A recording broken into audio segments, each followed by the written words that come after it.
Okay, so like a quick little tag video. Hopefully the wind isn't too loud in this one. Just I think it's been done before, kind of, but like a little tag based around our zodiac signs. Just thought it'd be a bit of fun or whatever, or not. Anyway, I'll split it into, I'll just be brief, I'll split it into different categories, just related around our own zodiacs. So a fragrance around the animal or the object that it is, the month, your month's gemstone, your kind of personality traits, the season it falls in, and of course the flower of that month as well.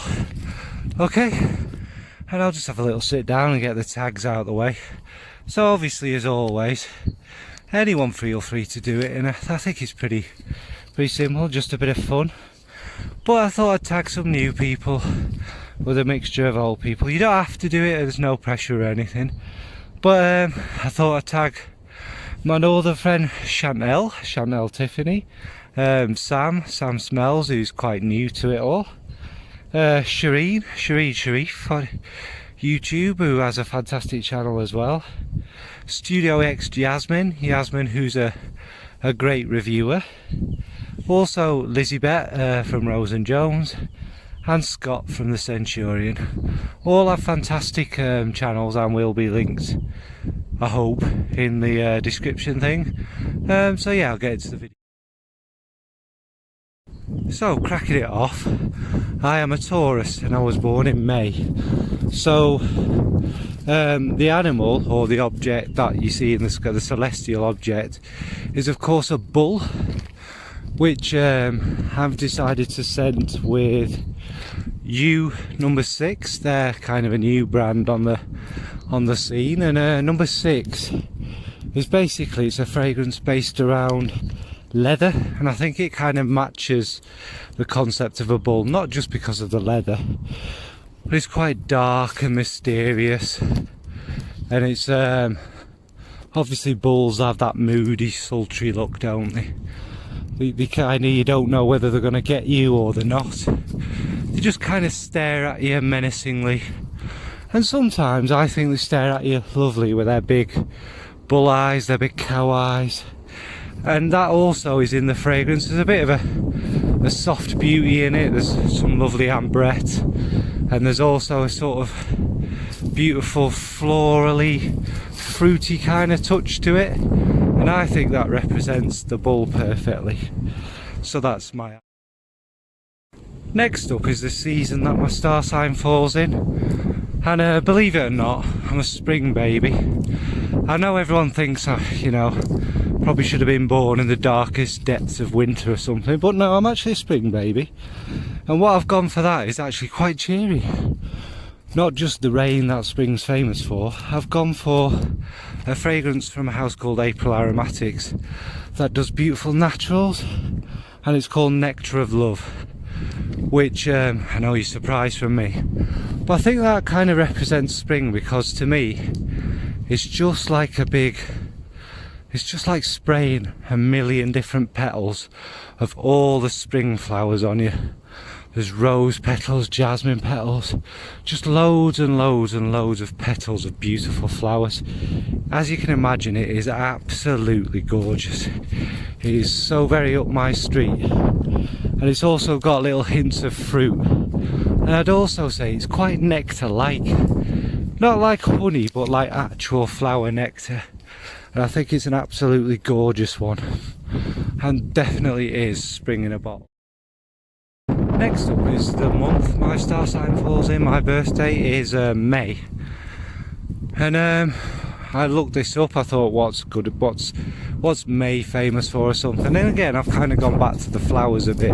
What flowers kind of bloom in May are things like lilacs, and I absolutely love lilac in fragrance, but it's massively underused, I think. And what I've picked for that is, it's not one I own a full bottle of, sadly, and it's discontinued, so it's not likely I ever will, but it's Stranger's Parfums and Perfumeries, and it's Virginia, which I've mentioned before, And again, it is this just it's spring flowers everywhere, a carpet of them, baking in the sun with that kind of heat rising and intoxicating your nostrils. It's absolutely magical, and lilac is quite a prominent note in the opening.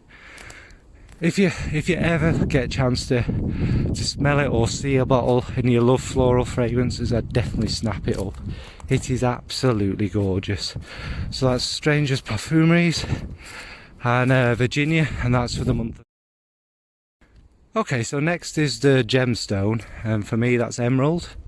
And obviously that's very green, and I don't own a lot of green fragrances, but I recently picked up our Scott's new fragrance, Legio X, and although not green in a traditional sense of green, it is a very green fragrance. It's tomato leaf, mint, green apple, so you can see a theme there. It's not so much grassy green as like a sweet, almost herbaceous kind of green, and I think it's perfect for emerald because an emerald is shiny and translucent as well as very green, and I think actually that represents this fragrance quite well, because although it's green, it's not a dense green. It is like a shiny, magical kind of twinkly green, which an emerald is. So for my Gemstone Emerald, I've picked Legio X from Century. For the flower of May, apparently it's Lily of the Valley, and I was quite surprised actually. I don't have many fragrances with Lily of the Valley in, although it is a note I really like and really enjoy. A lot of my lily, if you like, fragrances are actually just lily or water lily, not Lily of the Valley, so which are very different profiles. But one I do have with Lily of the Valley in is Killian's Kissing Burns blah blah blah blah blah, and that Lily of the Valley is quite prominent in the opening. It mixes in with this beautiful kind of caramelly, toffee, vanilla-y kind of thing, and it is a beautiful note, and that lily stops it being too sticky or too sweet and too much, so it works magically. Lily of the Valley, obviously we have quite an association with it being an old person's fragrance. I don't think so. I think it's a beautiful note, and like I say, in this one it just works perfectly.